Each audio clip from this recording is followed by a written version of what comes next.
नमस्कार, आपके साथ मैं रोहित कुमार।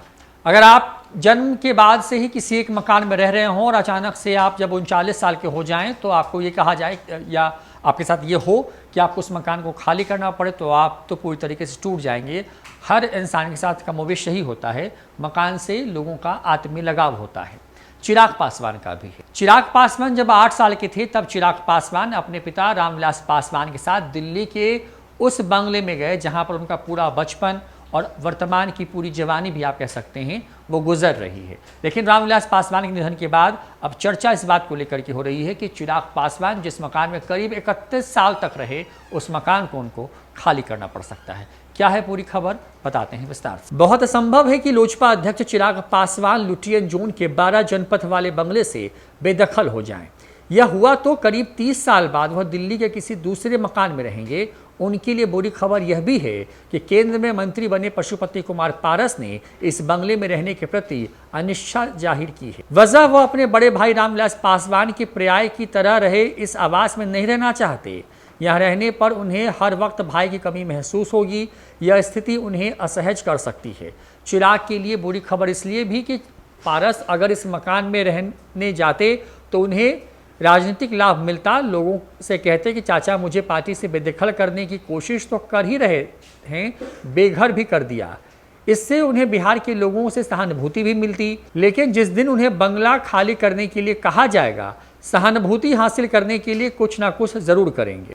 जनपथ स्थित 12 नंबर का यह मकान केंद्र सरकार के शहरी मंत्रालय का है।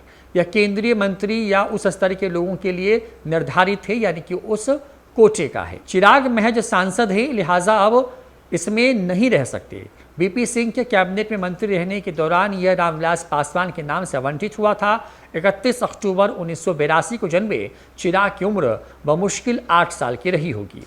वो उसी उम्र में माता पिता के साथ इस बंगले में आए। बचपन और जवानी के खूबसूरत पल उनके यहीं बीते। इसी मकान में रहते हुए वह 2 बार सांसद बने। साल 2009 में लोकसभा के चुनाव हारने और 10 में राज्यसभा में मनोनीत होने के बीच की अवधि में रामविलास पासवान इसी आवास में रहे।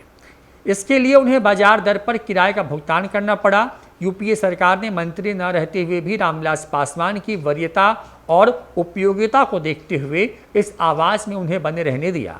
चिराग अभी वैसी हैसियत हासिल नहीं कर पाए हैं। हालांकि भाजपा का एक हिस्सा चिराग को इसी आवास में रहने देने के पक्ष में है।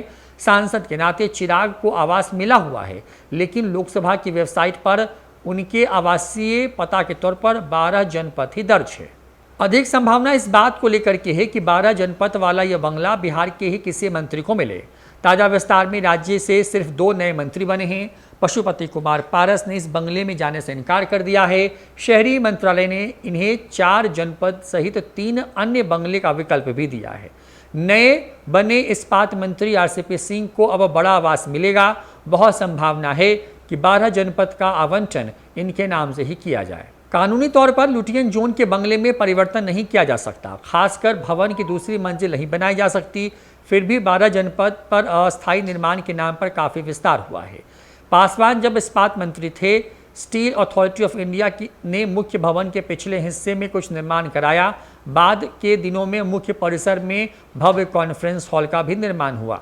लोजपा की महत्वपूर्ण बैठक इसी बंगले में होती थी। इससे पहले आवासीय परिसर में राज्य के आम लोगों के ठहरने के लिए अस्थायी निर्माण किया गया था, जिसे साल 2014 में ध्वस्त कर दिया गया। चिराग पासवान ने जिस बंगले में अपने जीवन के खूबसूरत 31 साल गुजारे, अब क्या वो बंगला चिराग के नाम रहेगा या ये बंगला किसी और को मिल जाएगा? सवाल यही है। पशुपति कुमार पारस ने उस बंगले में जाने से इनकार कर दिया है। अब ऐसे में क्या आरसीपी सिंह जाएंगे और क्या चिराग पासवान ने जिस बंगले में बचपन से लेकर के जवानी के खूबसूरत वक्त गुजारे, उस बंगले से उनको बेदखल होना पड़ेगा? फिलहाल के इस वीडियो में इतना ही। नमस्कार।